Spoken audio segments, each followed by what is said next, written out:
स्वामी प्रसाद मौर्य के बयान को लेकर सियासत अब जोरों पर है। रामचरितमानस पर दिए गए विवादित बयान के बाद समाजवादी पार्टी हो या अन्य दल के नेता स्वामी प्रसाद मौर्य चारों तरफ घिरते नजर आ रहे हैं। आज बस्ती पहुंचे सुभाषपा के राष्ट्रीय अध्यक्ष ओपी राजभर का पार्टी कार्यकर्ताओं ने स्वागत किया।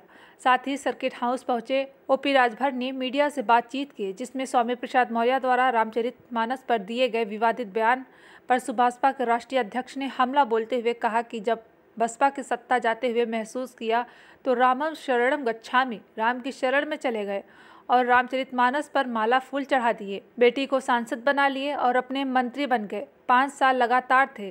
5 साल में चौपाई और दोहा याद नहीं आया और माला फूल चढ़ाते रहे और राम राम बोलते रहे। जब लगा कि सपा की सरकार आ रही है तो इधर करवट मार दिए। बसपा से करवट मारे तो रामचरितमानस पढ़ने आ गए। देखिए, एक शब्द बहुवर्ती इति जसो भाग्य हेतु सबके समझने और पढ़ने के अलग अलग चश्मे हैं। पावर उनका ढीला हो गया है। चश्मे का तो पहले रामायण पढ़ लें। देखिए, जहाँ जिस देश में करोड़ों लोगों की आस्था जुटी हो, कोई घर ऐसा नहीं जहां लोग रामायण ना देखते हों। ऐसे बयान दिमाग के दिवालियापन को कहते हैं। अगर ये स्वामी प्रसाद का व्यक्तिगत था तो कहने वाले साथी से मेरा सवाल है, यही बात राम लौटन निषाद का भी व्यक्तिगत बयान होना चाहिए था। यही बात जब राम लौटन निषाद को पार्टी से निकाल दिया तब उनका व्यक्तिगत बयान नहीं था। ये कहने वाले लोगों से जरा सा भी इतिहास याद नहीं है। देखिए, 4 बार सरकार रही बहुजन समाज पार्टी की। वो बहुजन समाज पार्टी में थे, तब उनको याद नहीं आया कि ये चौपाई, ये दोहा गलत है, इसको हम ठीक कर दें। फिर जब बहुजन समाज पार्टी की सत्ता जाते नजर आई तो फिर वो राम की शरण में गए।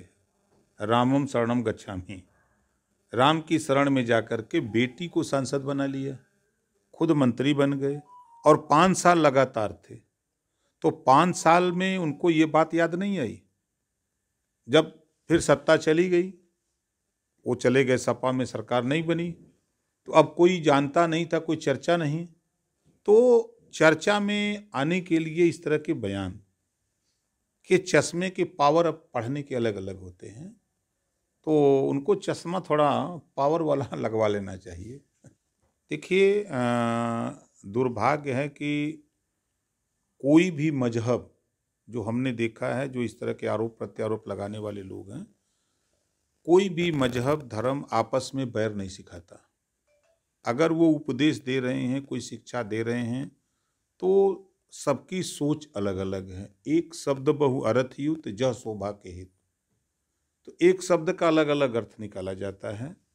तो जो आरोप लगा रहा है, तो अब तो अगर वो गलत हैं तो दरवाजे तो खुले हैं हाई कोर्ट और सुप्रीम कोर्ट के। लोगों को उनके खिलाफ हाई कोर्ट सुप्रीम कोर्ट जाना चाहिए कि ये गलत कर रहे हैं, लेकिन वहाँ नहीं जाएंगे। यहाँ बस्ती जिले में गन्ना किसानों का भुगतान नहीं हो रहा, परेशान है। देखिए, हम तो सरकार से बार बार कहते आए हैं कि जो सरकार ने, जब पहली सरकार बननी थी तो उस समय जनता के बीच में सरकार ने वादा किया था कि 14 दिन में गन्ना भुगतान करेंगे, लेकिन 14 दिन कौन कहे, 8 साल बीत गया, दूसरी बार सरकार भी आ गई, गन्ना किसानों का भुगतान नहीं हुआ। और आज कोई ऐसा किसान नहीं है, जो कोई ऐसा परिवार नहीं है, कोई ऐसा गांव नहीं है कि जिस गांव में लोगों ने बैंकों से सरकारी लोन न लिया हो, कर्ज न लिया हो। देश में जब उद्योगपतियों के कर्जे माफ़ हो रहे हैं तो किसानों के भी कर्जे माफ़ होने चाहिए। और जो गन्ना भुगतान के सवाल पे, जब सरकार चीनी मिलों को सब्सिडी दे सकती है तो फिर किसानों को ये गन्ना भुगतान के सवाल पे क्या दिक्कत है, क्या देरी है, क्यों नहीं करती है सरकार? ताल तो ठोकते हैं कि हम बहुत काम कर दिए हैं। देखिए, जांच के लिए जैसा कि जो मुझे जानकारी है कि विभाग ने जांच के लिए आदेश कर दिया है और संभवतः 4 हफ्ते का टाइम दिया है। और अब जब जांच कमेटी बैठ गई है तो फिर उसमें सवाल कहाँ खड़ा होता है, और सरकार को वैसे त्वरित कार्रवाई करनी चाहिए।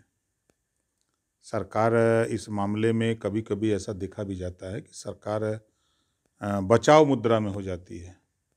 कुछ ऐसे लोग हैं जिनको बचाव मुद्रा में हो जाती है।